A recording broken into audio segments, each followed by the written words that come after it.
안녕하십니까. 반갑습니다. 기독교 장례 이야기의 금태호 목사입니다. 오늘은 특별히 코로나 시대 장례 준비에 대해서 여러분과 함께 말씀을 나누고자 합니다. 지난해 초부터 시작된 코로나 팬데믹이 1년 반이 벌써 지났습니다. 여전히 4차 대확산이 진행되면서 우리의 일상은 물론이고 우리의 신앙생활에도 많은 제한을 가하고 있습니다.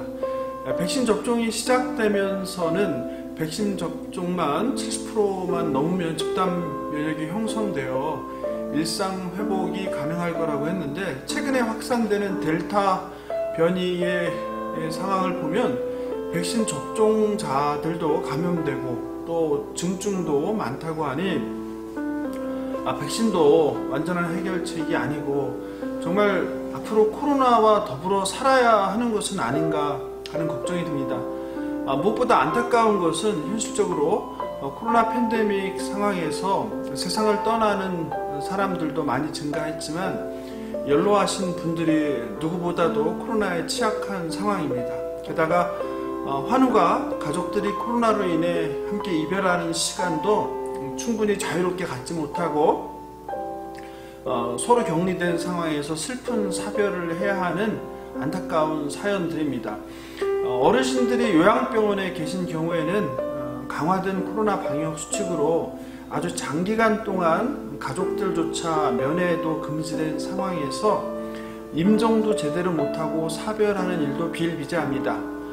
그뿐만 아니라 코로나 감염과 관련된 경우에는 장례식은 고사하고 아예 가족들조차 고인의 입관도 제대로 못하고 화장을 한 후에야 수골만 돌려받는 안타까운 소식도 자주 접합니다. 코로나가 인간의 삶을 많은 영역에서 바꿔놓았는데요. 그 중에 하나도 아마 장례 문화일 거라고 생각합니다. 일단 장례식이 매우 간소화되었습니다. 교회에서도 장례 발생 시 경조팀과 성도들이 많이 가서 유족을 위로하기보다는 최소화되었습니다. 또한 유족 입장에서도 혹시라도 조문객들에게 피해를 줄까 싶어 조용하게 가족장으로 하는 경우가 증가하고 있습니다. 그래서 코로나 시대에 많은 제한과 제약이 따르는 상황 가운데 어떻게 장례를 잘 준비해야 하는지 실제적인 내용과 중요한 5가지 꿀팁을 여러분과 함께 나누고자 합니다. 첫째, 장례식은 가장 작은 빈소에서 검소하게 하십시오. 팬데믹 상황에서는 장례식장에 큰 빈소를 사용하며 비싼 사용료를 지불할 이유가 없습니다. 가능하면 장례식장에 작은 빈소를 예약하십시오. 장례식장마다 다르지만 보통 가장 작은 빈소가 30평 기준으로 24시간 사용료가 보통 50만 원 내외입니다. 서울대학병원 장례식장의 경우 100평 이상의 큰 빈소인 경우는 24시간 기준으로 300만 원이 넘는 곳도 있습니다. 3일 사용하게 되면 사용료만 900만 원을 지불해야 합니다. 대개 장례식장을 고를 때 집에서 가까운 곳이나 아니면 아는 사람이 있는 곳이나 아니면 고인이 마지막으로 치료받던 병원에 부속한 장례식장을 선택합니다. 하지만 염두에 둔 장례식장에 작은 빈소가 혹시 없다면 굳이 큰 비용을 지불하면서 큰 빈소를 선택할 이유가 없습니다. 다른 장례식장에 작은 빈소가 가능한 곳이 있는지를 확인해서 그곳을 이용하는 것이 비용을 많이 줄일 수 있습니다. 대형 장례식장들이 주로 큰 빈소를 중심으로 설계해서 작은 빈소가 상대적으로 부족합니다. 코로나 팬데믹 상황에서 오히려 작은 빈소에 대한 수요가 증가해서 작은 빈소를 구하기 어려울 때가 있습니다. 그러므로 가족 가운데 임종이 다가오면은 생각하는 장례식장의 작은 빈소를 미리 확인하는 것이 중요합니다. 요즘 실제로 고향이 북한인 분들은 친척들이 많지 않습니다. 그런 경우는 장례식장에 안치실에 고인을 모시고 입관하고 발인을 하는 무빈소로 장례를 하는 경우도 꽤 있습니다. 또 최근에는 코로나 상황이다 보니 빈소에서 조문만 받고 식당이나 휴게소를 이용하지 않는 경우도 있습니다.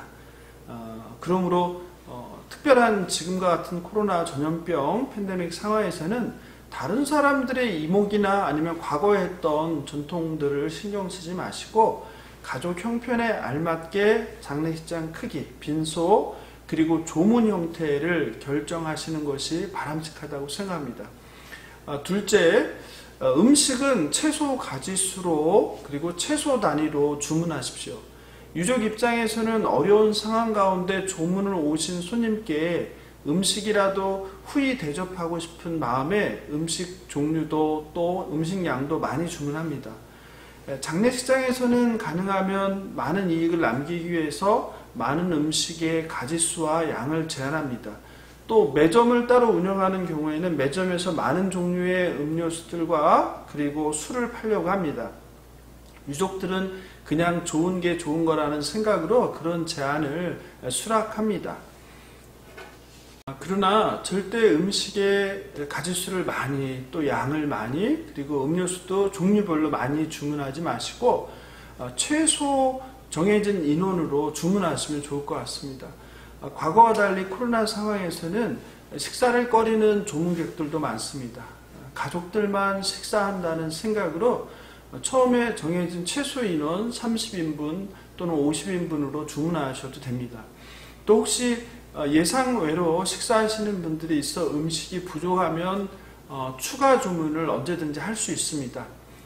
심지어 제가 경험했던 한 유명한 대학병원 장례식장은 음료수가 한 박스인 경우에 박스를 개봉해서 하나만 마셔도 전체 값을 나중에 청구하는 경우도 있었습니다. 불필요한 낭비와 지출을 최소화하도록 장례식을 준비하면 좋을 것 같습니다. 또 최근 코로나 상황에서는 조문객들에게 식사를 대접하지 않아도 신뢰가 되지 않습니다. 조문객 입장에서는 유족이 오히려 식사를 권하는 것이 부담이 될 수도 있습니다. 얼마 전 장례를 했던 한 가정은 식사 대접을 못하는 대신에 오신 조문객들에게 마스크와 같은 답례품을 준비해서 드렸는데 반응이 꽤 좋았습니다. 셋째, 비싼 상조회사 상품을 구입하실 필요가 없습니다. 실비를 제공하는 상조회사 상품을 선택하십시오.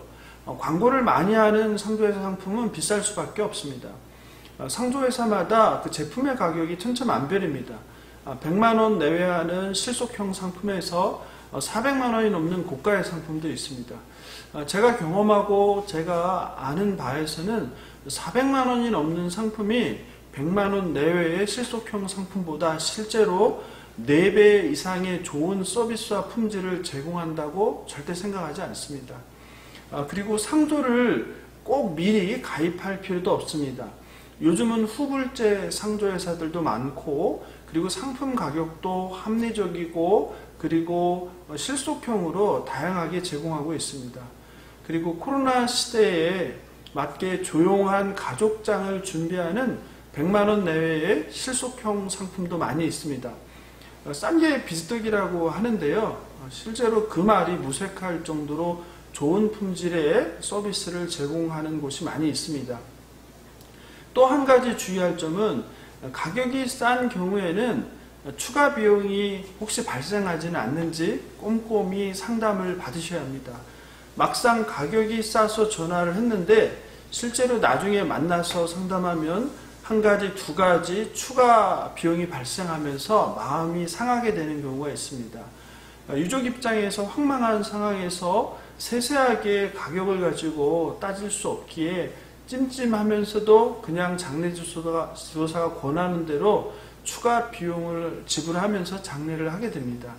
그러므로 사전에 미리 자세히 가격을 상담하고 그리고 여러 곳의 제품을 비교해 가면서 선택하는 것이 바람직하고 또 가능하다면 교회 목사를 통해 믿을 만한 상조회사를 소개받는 것이 장례를 진행하는 데 편리합니다. 네 번째, 코로나 시대에 꼭 알아야 될 장례 준비 가운데 유골함 그리고 관, 수의를 검소하게 선택하시기 바랍니다. 요즘은 대부분 화장을 하기 때문에 유골함을 준비해야 합니다. 보통 상조회사 상품에는 기본형으로 목함이나 유골함이 포함되지만 그것이 아주 좋은 제품은 아닙니다. 수목장을 하는 경우에는 보통 문제가 없지만 납골 땅에 유골함을 모시는 경우에는 조금 추가 비용을 지불해서 좀 괜찮은 것을 구매하길 권합니다. 그런데 상조회사에서 이런 경우 고인을 좋은 유골함에 모셔야 한다는 생각과 미안한 마음인 그 유족에게 비싼 유골함을 권합니다. 유골함이 저렴한 것은 10만원 내외이지만 놀랍게도 몇백만원이 넘는 고가의 유골함들도 있습니다. 절대 비싼 유골함을 구매하지 마십시오. 우리의 구원과 아무런 상관이 없습니다. 20만원 내외의 유골함도 아주 고품질의 것이 많습니다. 천국을 소망하고 부활 소망을 믿는 기독교인과 이미 하늘의 하나님 아버지 품에 있는 고인에게 유골함의 가격이나 품질로 달라지는 것은 아무것도 없다는 것을 꼭 기억하시기 바랍니다. 순간적인 마음과 미안한 기분에 100만원이 넘는 고가의 유골함을 선택하는 우를 범하지 마시기 바랍니다. 관과 수의도 마찬가지입니다. 요즘은 대부분 화장을 합니다. 화장하는 경우에 관과 수의는 하루가 안 돼요. 화장장에서 우리 육신과 함께 화로 속에서 재가 되어 사라진다는 것을 기억하십시오.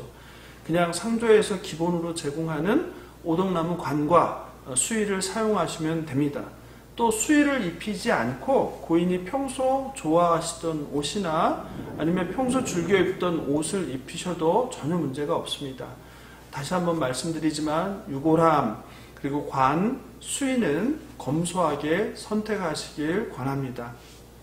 마지막 5번째, 아무리 코로나 팬데믹 상황이 심해도 반드시 교회의 장례 절차를 부탁하시기 바랍니다. 인생에서 사별보다 슬픈 일은 없습니다. 코로나가 확산되며 황망한 상황 가운데 이웃들에게 미안한 마음 또 불안한 마음으로 가족장으로 한다며 교회에도 알리지 않는 경우가 있습니다. 또 목회자가 예배 인도를 해주겠다고 해도 거절하는 경우도 있습니다. 방역수칙이 4대인계인 경우에는 장례식장에서 종교행사를 금하거나 찬송을 함께 부르지 못하게 하는 등 일부 제한하는 경우가 있습니다. 그로 인해 경조팀이나 성도들이 단체로 와서 예배를 드리는 것이 불가한 상황입니다. 그렇지만 목회자에게 예배를 부탁하여 가족들과 함께 차분하게 예배 드리는 것은 꼭 권합니다. 사랑하는 가족과의 이별하는 황망한 상황 속에서 하나님께 함께 예배하고 말씀을 듣고 기도하면서 하나님의 뜻과 은혜를 구하고 우리의 삶과 죽음을 되돌아보며 생명의 말씀으로 위로받는 아주 소중한 시간이기 때문입니다. 또한 가족 중에는 분명히 예수님을 모르는 사람도 분명히 있습니다. 불신자에게 복음을 전하기 힘든 시대 가운데 죽음이라는 우리 삶의 가장 중요한 어떤 실존 상황을 직면할 때 그리스도의 사랑과 예수 그리스도의 생명의 말씀을 전할 수 있는 좋은 기회이기도 합니다. 두렵고 냉혹한 죽음을 직면한 모든 인간은 초월적 세계, 초월적 존재에 대한 인식과 인간의 무력함 그리고 인생의 덧없음을 생각하기 때문입니다. 코로나 방역수칙을 철저히 지키는 것이 중요합니다.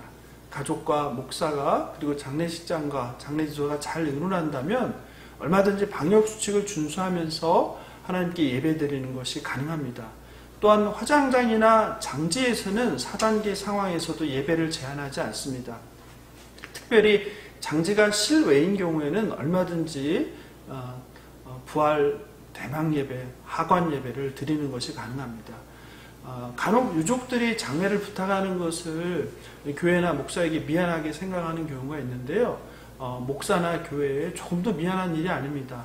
슬픔을 당한 성도와 유족이 함께하는 것은 목사의 의무입니다. 코로나가 한국의 장례 문화에도 큰 변화를 가져왔습니다. 한국 사회에서 장례식에 있던 불필요하고 무의미한 허례허식의 거품이 자연스럽게 빠지게 된 것은 참 다행스러운 일입니다.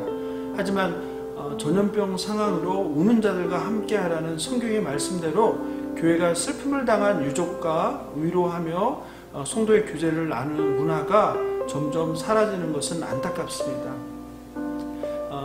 그러나 유족들께서는 정부의 방역수칙을 제대로 확인하지 않고 지레 장례 예배를 단념하거나 포기하지 마시기 바랍니다. 지역마다 장례식장마다 방역수칙과 적용이 다른 것을 한번 확인하시고, 목회자, 장례지도사, 또 유족, 또 장례식장이 함께 일어나면서 하나님께 예배하는 그런 방법을 찾으시길 권합니다. 최상은 아니지만 최선의 장례식으로 고인과 이별하는 시간을 의미 있게 준비하시길 바랍니다.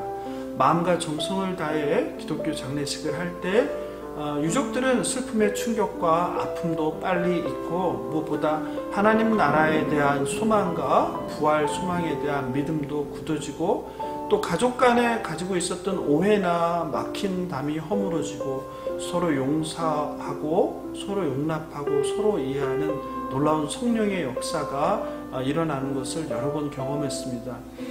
코로나 시대에 장례식 준비에 어려움이 많으실 텐데요. 코로나 시대 장례식 준비와 관련해서 궁금한 점이나 도울 점이 있으면 언제든지 편하게 연락하십시오. 제가 알고 경험한 한에서 친절하게 답변해 드리도록 하겠습니다. 무더위와 코로나 상황 가운데 건강 유의하시기 바랍니다. 감사합니다. 좋아요와 구독도 꼭 부탁드립니다. 안녕히 계십시오.